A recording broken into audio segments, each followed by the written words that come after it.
제일 크고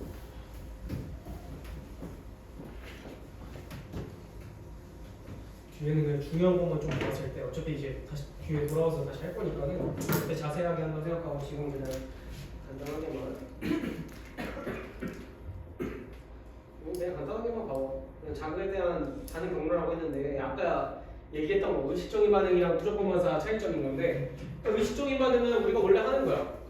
날아오는 공을 보고 야구 방망이를 휘두른다든가 이런 것들은 일단 중요한 게 대뇌가 중추하는 거야. 대뇌를 꼭 거쳐야 돼. 대뇌가 거쳐야 돼. 대뇌를 꼭 거쳐야 된다는 거고 무조건 반사는 내 의지랑 관계없이 나타나는 거잖아. 그래서 세 가지가 있는데 척수, 연수, 중간이 세 개거든. 근데 보통은 이제 척수를 많이 거치는 거고 이런 식으로 척수만 거쳤다. 대뇌를 안 거치는 거지. 대뇌를 안 거치고 이렇게 중간 다리만 거쳤다고 하는 걸 무조건 반사라고 한다. 정도로만 일단은 봐주고서 나중에 이제 다시 설명을 해줄게. 넘어가서 이 부분 봐봤을 때 호르몬 같은 경우에는 이제 신호를 전달해서 우리 몸의 기능을 조절하는 물질, 생리학적인 몸의 기능을 조절하는 물질을 좀 더 호르몬이라고 하는 거고 이 호르몬이 나오는 기관을 뭐라고 하냐면 내분비샘이라고 해요. 내분비샘에서 이제 호르몬이 나온다. 이거 생각해주면 돼. 그래서 잠깐 읽어봤을 때 1번에서 내분비샘에서 호르몬이 만들어져서 혈액으로 분비되어 혈관을 통해 온몸으로 이동한다고 되어 있고 2번에서 표적세포나 표적기관에 작용한다 이렇게 되어 있거든.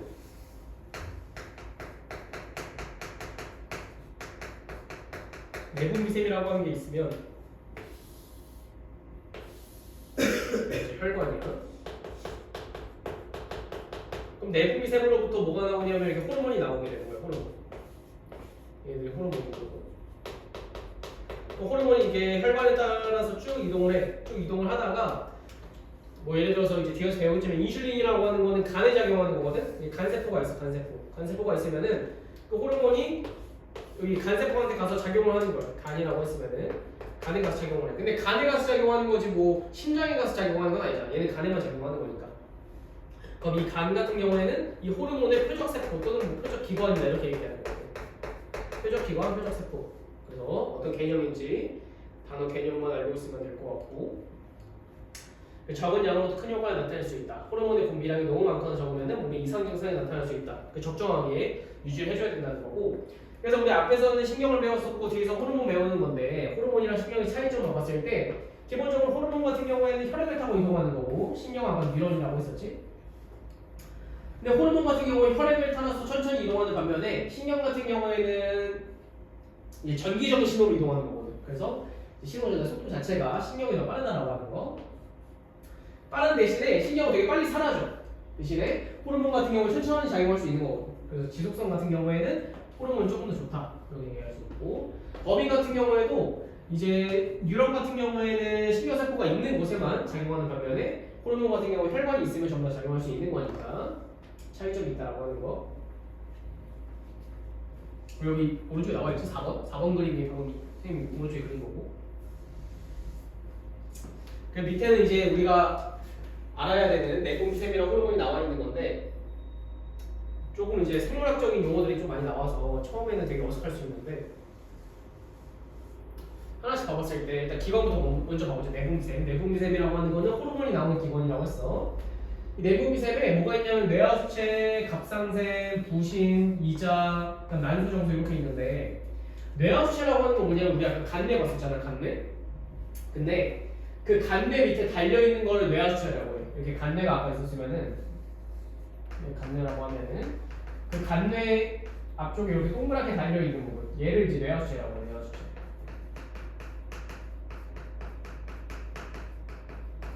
간뇌 밑에 달려있는 부분 뇌하수체라고 하는 거고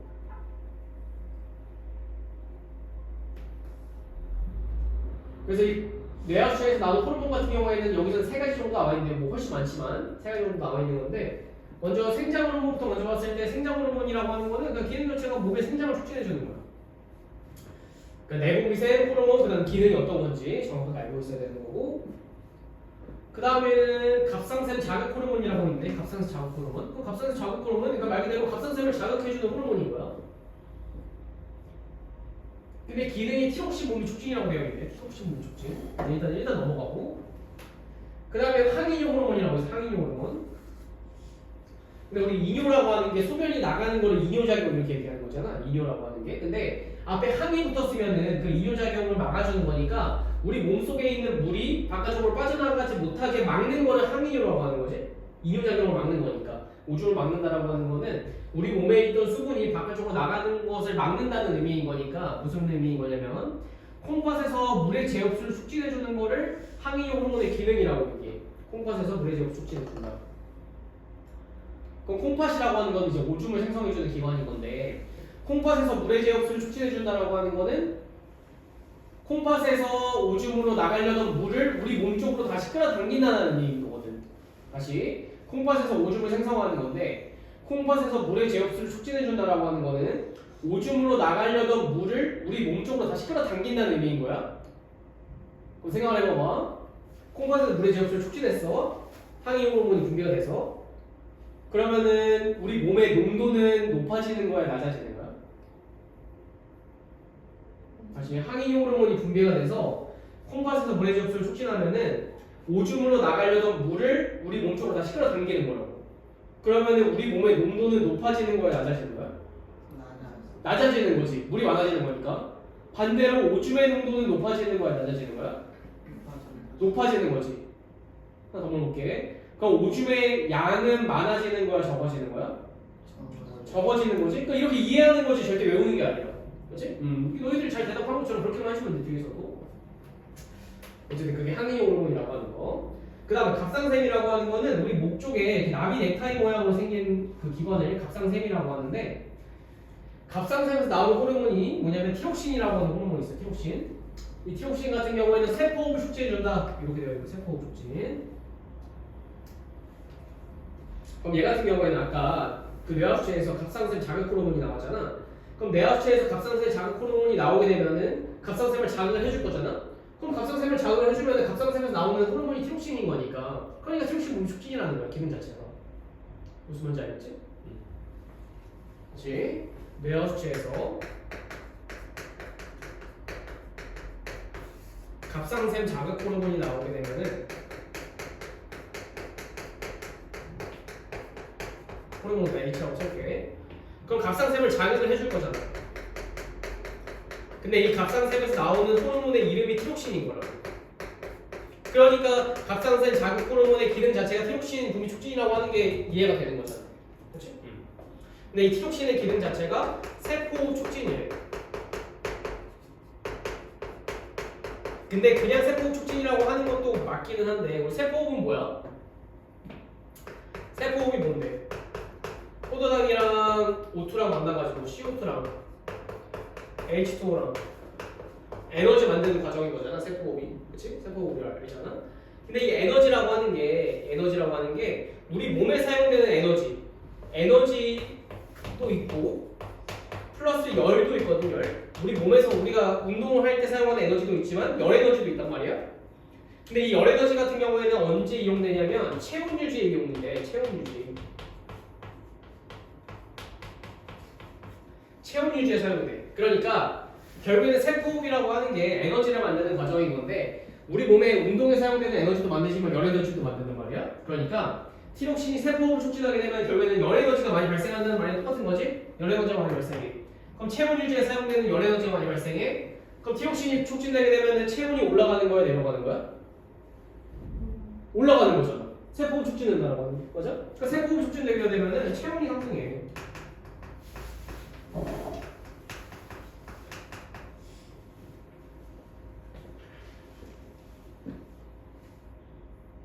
꼭 이해하고 넘어가야 되는 거고 암기만 하는 게 아니라.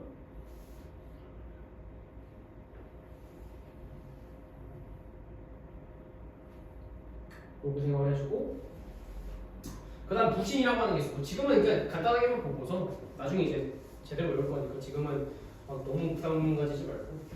부신이라고 하는 건 이제 콩팥이 우리 그 이제 어디냐면 이 등 쪽에 두 개가 달려 있거든. 근데 이 콩팥의 위쪽에 약간 모자처럼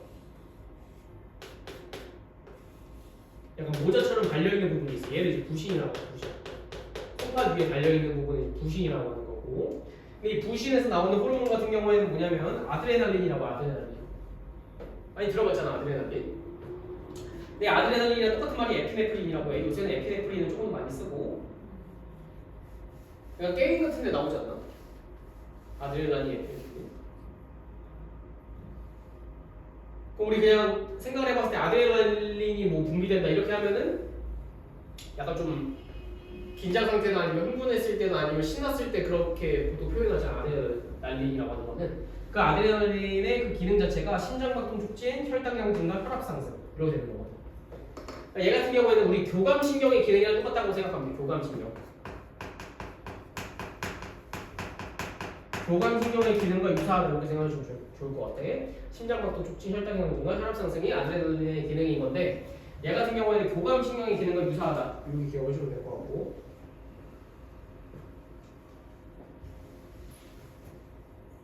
그 다음은 이자. 이자라고 하는 건 여기 보면은 이렇게 되어 있는 소화기관인 거고, 소화기관. 이제 이자에서는 그 소화 효소들이 많이 나오는 거. 네. 이자는 꼭 잘 기억해줘야지. 이자 같은 경우에는 두 가지 호르몬이 나오게 되는데, 인슐린이랑 글루카곤이라고 하는 호르몬이 나와. 이자는 꼭 잘 기억을 해주고. 중요한 거는 이자랑 갑상샘 이 두 가지. 이자에는 인슐린이나 글루카곤이라고 호르몬이 나오는데 인슐린 같은 경우에는 기능이 혈당량 감소고 글루카곤 같은 경우에는 혈당량 증가인 거야. 인슐린은 기능 자체가 혈당량 감소, 그러니까 우리 몸에 있는 포도당의 양을 줄이는 거고 글루카곤 같은 경우에는 우리 몸에 있는 혈당량을 증가시키는 거니까 포도당의 양을 늘리는 거겠지? 아까 혈당량이 혈액 속에 있는 포도당의 양이라고 했으니까. 근데 보면은 얘네 두 개가 지금 서로 그 작용하는 게 반대인 거예요, 정확하게. 아까 교감이랑 부교감인 것처럼. 그렇게 서로 반대 작용하는 거를 뭐라고 부르냐면 기량작용이라고 불러요. 기량작용. 서로 반대 작용을 하는 거를 기량작용이라고 해요. 기량작용. 아까 교감이랑 부교감처럼 서로 정확하게 반대 작용하는 거를 기량작용이라고 한다. 이렇게 생각해 주면 되고. 그래서 인슐린 글루카곤 꼭 기억을 해주고. 그 다음에 얘네들 이제 생식샘인 거지. 그래서 여자 같은 경우에는 난소, 남자 같은 경우에 정소가 있는데 여자에서 그 난소에서 나오는 거 성호르몬 같은 경우에는 에스트로겐. 그래서 여성이 2차 성징을 발현해 주는 거고 테스토스테론 같은 경우에는 남성이 2차 성징을 발현해 준다. 그 정도만 적어주시면 될 것 같고. 그래서 갑상샘이랑 일단 그 이자 같은 경우에는 조금 먼저 기억을 해주고.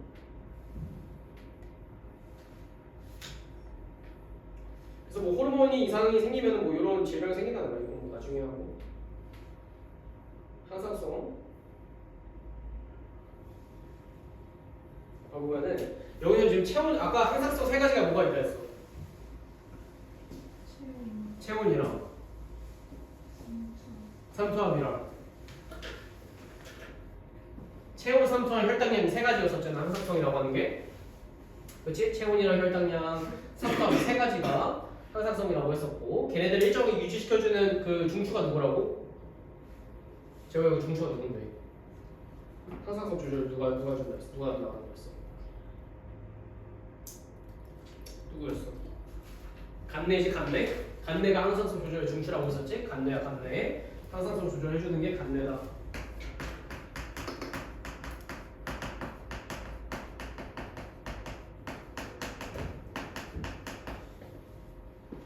나와있잖아 간내가.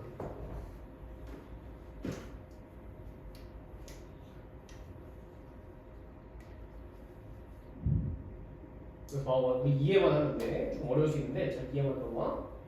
지금 항상성이라고 하는 건 항상 일정하게 유지해 주려고 하는 거야. 그래서 체온을 일정하게 유지시켜주는 방법이 이 열 방출량이라고 하는 거랑 열 발생량이라고 하는 게 있는데 열 방출량이라고 하는 거는 열이 바깥쪽으로 나가는 걸 의미하는 거고 열 발생량이라고 하는 거는 내 몸에서 열을 생산하는 거거든. 오케이? 열 방출량은 열이 내 몸에서 바깥쪽으로 빠져나가는 거.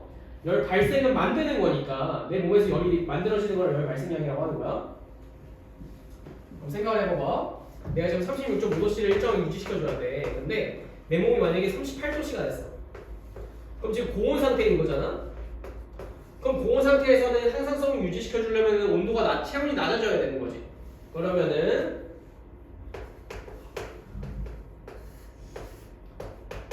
고온 상태일 때는 체온이 고온일 때는 온도를 낮춰줘야 돼. 그러니까 열 발생량 열 방출량. 내가 지금 고온이야. 고온이면은 열 발생량은 높여줘야 되는 거야, 낮춰줘야 되는 거야? 낮춰야 되는 거지, 맞아? 반대로 열 방출량 같은 경우에는 높여요. 높여줘야 되겠다. 내가 지금 고온인 거니까 바깥쪽으로 열을 많이 방출해야지 온도가 낮아질 거야. 체온이 낮아질 거잖아. 그러니까 얘 같은 경우는 높여줘야 돼. 맞지? 얘 같은 경우는 저온 같은 경우에는 열 발생량을 높여주고 열 방출량 같은 경우는 낮춰줘야 되겠다. 여기까지 이해됐지? 잘 먹어봐. 만약에 지금 정상 체온이었는데 체온이 높아졌어. 지금 고온 상태인 거야. 그거를 고온 자극이라고 해. 고온 자극. 내가 지금 고온이야. 체온이 고온이야. 그럼 이해하는 거야. 이해. 잘 먹어봐.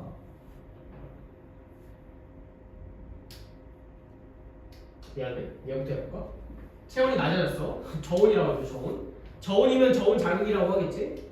그럼 저온 자극이 오면은 내가 체온을 어떻게 해야 돼? 높여야 되는 거야? 낮춰야 되는 거야? 높여야 되겠지. 그럼 체온을 높여야 돼. 체온을 높여야 되겠다고 생각했어. 그럼 그 길이 어떤 게 있냐면 간내가 딱 인식을 했어. 그러면은 누구한테 가냐면 뇌하수체한테 가. 그럼 뇌하수체에서는 무슨 호르몬이 있었어? 갑상샘 자극 호르몬이 있었지? 이 갑상샘 자극 호르몬의 분비가 증가하게 되면은 갑상샘으로 가. 갑상샘을 자극시키는 거니까. 그럼 갑상샘을 자극시키게 되면은 티록신 분비가 증가할 거야. 왜냐면 갑상샘에서 나오는 호르몬의 이름이 티록신이었으니까. 근데 티록신의 아까 기능이 뭐였어? 세포호흡 촉진이었지. 근데 세포호흡 촉진인 건데 세포호흡을 촉진한다라고 하는 거는 결국에는 열 에너지를 증가시키는 거니까 뭐로 연결된다고? 체온이 상승하는 거잖아. 세포호흡을 촉진한다라고 하는 게 체온이 상승한다는 거잖아. 세포호흡을 촉진한다라고 하는 건 우리 몸의 열 발생량을 높여주는 말이랑 똑같은 거지? 맞을까? 요런 길이 하나가 있을 수가 있고 두 번째로 근육 떨림이 있을 수가 있어. 근육 떨림. 우리 추우면 떨리잖아 몸을. 그렇지?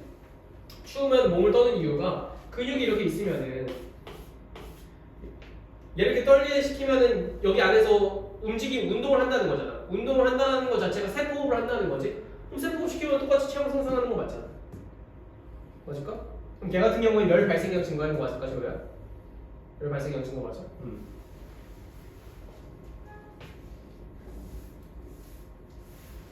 그럼 또 무슨 루트가 있냐면 피부 근처 혈관 수축이라고 되어 있는데 피부 근처 혈관 수축.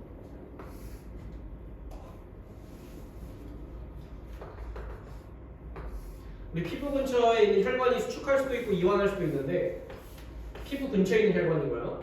지금 얘는 이완했고 얘는 수축했어. 그럼 우리 피는 혈액은 따뜻해 아니면 차가워? 혈액은 따뜻해 차가워? 따뜻하잖아. 그렇지? 근데 피부 근처에 있으면 여기는 바로 바깥이란 말이야. 그러면은 피부 근처에 있는 혈관이 이완하잖아? 이완하게 되면 이쪽으로 가는 혈액이 점점 많아지겠지. 혈액의 양이 많아질 거란 말이야. 피부 근처에 혈관이 이완하게 되면은. 그럼 이쪽으로 혈액이 많이 지나간다라고 하는 거는 바깥쪽이랑 붙어있는 혈관이다 보니까 바깥쪽으로 빠져나가는 열의 양이 많아지는 거랑 똑같은 거지. 다시 피부 근처에 있는 혈관이 이완하게 되면 확장하게 되면은 혈액의 양이 많이 이동할 거니까 혈액의 양이 많이 이동하게 되면은 혈액이 따뜻하니까 바깥쪽으로 열이 많이 뺏길 거잖아. 따뜻한 게 근처로 이동하게 되면. 그러니까 얘 같은 경우에는 피부 근처에 혈관이 이완한다라고 하는 거는 열 방출량이 증가한다는 거예요.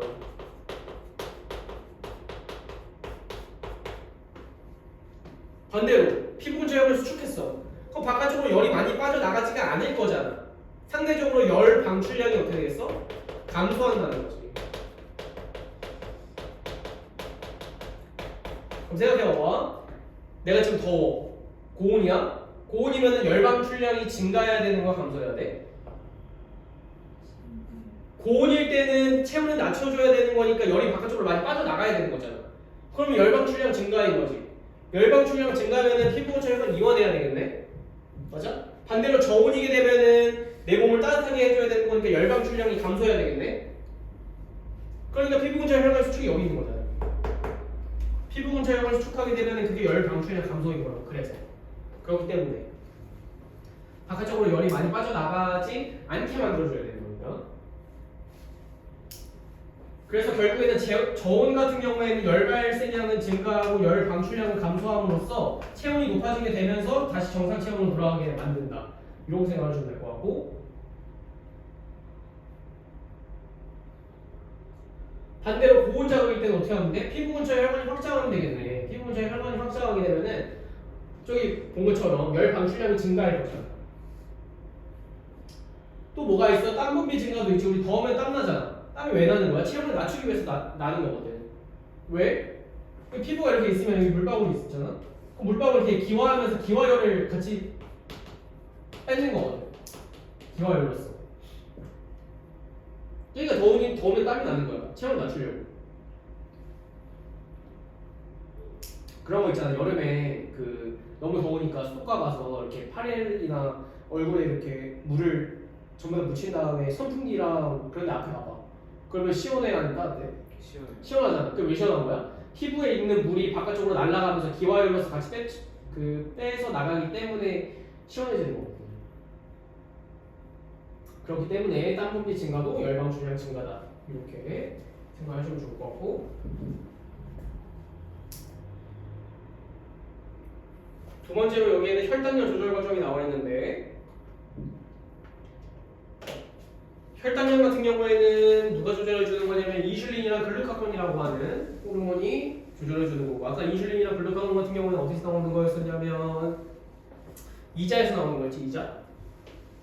이자에서 인슐린이랑 글루카곤이 나오는 건데 인슐린 같은 경우에는 혈당량 감소, 글루카곤 같은 경우는 혈당량 증가였었거든. 그래서 만약에 정상 혈당량이었어. 근데 그러다가 식사를 하게 되면 우리 몸속에 포도당이 늘어나는 거잖아. 혈액 속에. 그러니까 혈당량이 증가하게 되면 혈당량을 낮춰줘야 될 거잖아. 항상성이면은. 그럼 이자한테 가서 혈당량 감소시키는 호르몬인 인슐린을 분비하게 시켜. 그럼 인슐린의 기능이 혈당량 감소라고 했었잖아. 어떻게 감소시키는 거냐면 간이 표적세포인 간에 가서 인슐린의 표적세포인 간에 가서 포도당을 글리코젠으로 바꿔주는 거야. 포도당을 글리코젠으로. 우리 글리코젠은 뭐였어?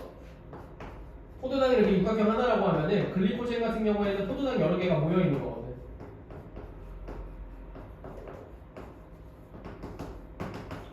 포도당, 이 글리코젠. 그러니까 이런 식으로 저장을 해줄 수가 있다는 거야. 포도당 여러 개를.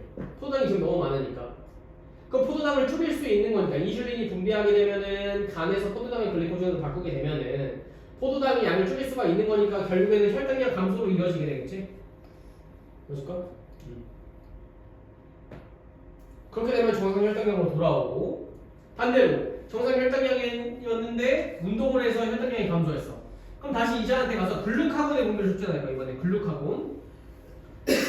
아까 글루카곤의 기능이 혈당량 증가했었으니까. 근데 글루카곤을 어떻게 증가시켜? 또 간에 가서 글리코젠을 이번에 포도당을 반대로 바꾼다는 거야. 그럼 포도당의 양이 늘어날 거잖아. 혈당량이 증가할 거잖아. 그 혈당량 증가하는 거지. 그래서 지금 보면은 인슐린이나 글루카곤 같은 경우는 정확하게 반대작용하는 거니까 이거 무슨 작용이라고 할까? 반대작용하는 게 반대 기능 나타내는 거 뭐라고 그랬어? 기량작용이라고 한다 했지. 기량작용. 인슐린이랑 글루카곤 같은 경우에는 기량작용을 한다. 이런 식으로 얘기하는 거고. 또 헷갈리면 안 되는 게 글루카곤이랑 글리코젠이 이제 비슷하게 생겼는데 전혀 다른 거니까 글루카곤이 호르몬인 거고 글리코젠은 이제 포도당 여러 개 모인 거를 글리코젠이라고 하는 거지. 두 개 차이점이 있다라고 하는 거 생각을 해주고 문제를 풀어보면 거기 12번부터 15번 해볼까요?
12번은 어떻게 돼?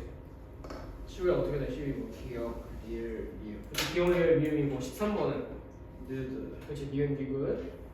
그럼 14번 봤을 때 혈당량 증가하면은 글루카곤인 거고 B 같은 경우는 혈당량 감소인 거니까 이자에서 나오는 거는 이슐린 거지? 그게 기량작용한다고 얘기했었고 혈당량이 높을 때는 이자에서 뭐가 분비되는 거야? B 그렇지, 인슐린 분비되는 거니까 간에서 근데 포도당을 글리코젠으로 합성해 주는 거고 그다음 혈당이 낮을 때는 반대인 거니까 글루카곤이 분비돼서 글리코젠을 포도당으로 바꾼다 이렇게 써주면 될 것 같고 뒤로 넘어가서 색깔 봐봐 3번 4번 16번 3, 4, 16, 24 3, 4, 16, 24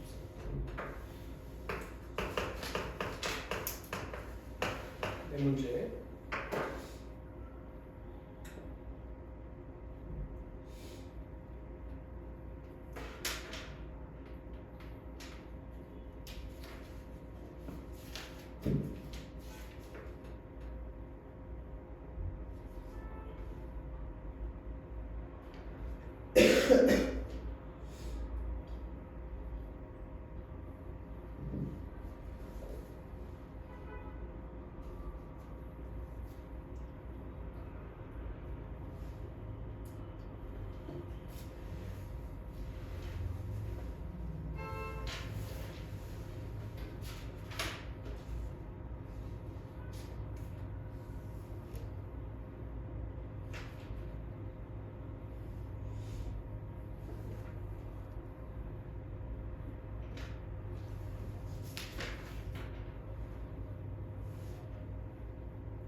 또 먼저 생각해.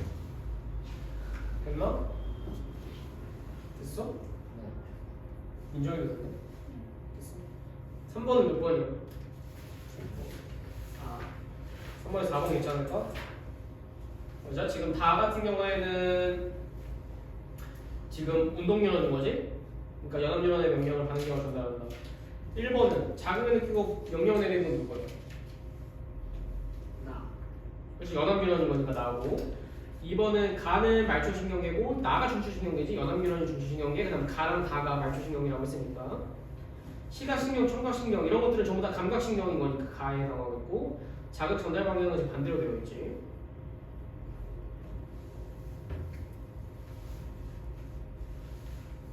4번은 몇 번이야? 4번. 4번이네 지금 A가 되네 B가 간네 C 중간네 D가 연수고 E가 손해인 건데 몸의 균형은 누구야? 이제 뭐냐. 그렇지 손해인 거고 정신활동은 이 그렇지 대뇌 체온 유지하는 거는 체온유지 누구야? 그렇지. 체온하면은 항상성인 거니까 간내인 거잖아. B. D는 소심원 호구잖아. 연산 소심원 호구. 말초 신경 사이에서 신호를 낸다. 얘가 척수잖아. 그렇지? 척수는 여기 있지도 않고.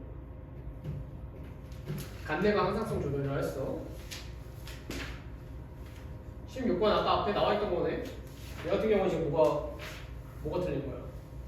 4번이네. 그렇지? 호르몬이 너 말하고 있어. 그다음에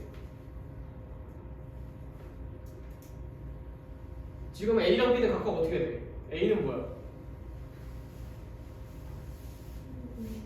그렇지. A가 인슐린인 거고 B가 글루카곤인 거지. 왜냐면 간에 작용해서 포도당을 글리코젠으로 바꾸면은 포도당을 줄이는 거니까 혈당량 감소인 거니까 인슐린인 거고 D랑 작용하는 게 글루카곤인 거니까. 뭐야 그러면은 4번이네. 호르몬 A, 인슐린 같은 경우에 세포에서의 포도당 흡수를 촉진시킨다 이렇게 되어 있는데 거의 그림으로 나와 있긴 하지만은 인슐린이 분비가 되게 되면은 세포에서 포도당 흡수하는 이유가 뭐냐면은 우리 혈관을 통해서 이렇게 인슐린이 이동할 거란 말이야. 얘는 이제 포도당이라고 해보자. 그럼 인슐린 같은 경우에 기능 자체가 혈당량 감소란 말이야. 혈액 속에 있는 포도당을 제거해야 돼. 그러려면은 이 포도당을 글리코젠으로 바꿔도 되지만은 혈액 속에 있는 포도당을 흡수시키면 얘를 세포로 이렇게 흡수시키면은 혈관 속에 들어있는 포도당의 양이 줄어드는 효과가 똑같이 나타나는 거지. 맞을까? 그러니까 포도당 흡수하게 되면은 혈당의 감소 효과를 똑같이 나타내는 거니까. 인슐린의 기능이 혈당의 감소인 거니까. 이렇게 알아주면 되겠지. 그래서 우리 이 책은 다 끝났으니까는 기초까지 문제 한번 풀어보고서 다음 시간부터 이제 완자로 다시 1단원부터 완자로 다시 1단원부터 나간다라고 하는 거. 다음 시간에 꼭 책 사와야 돼 완자. 알겠지? 그럼 지금 1단원은 다시 나갈 거니까.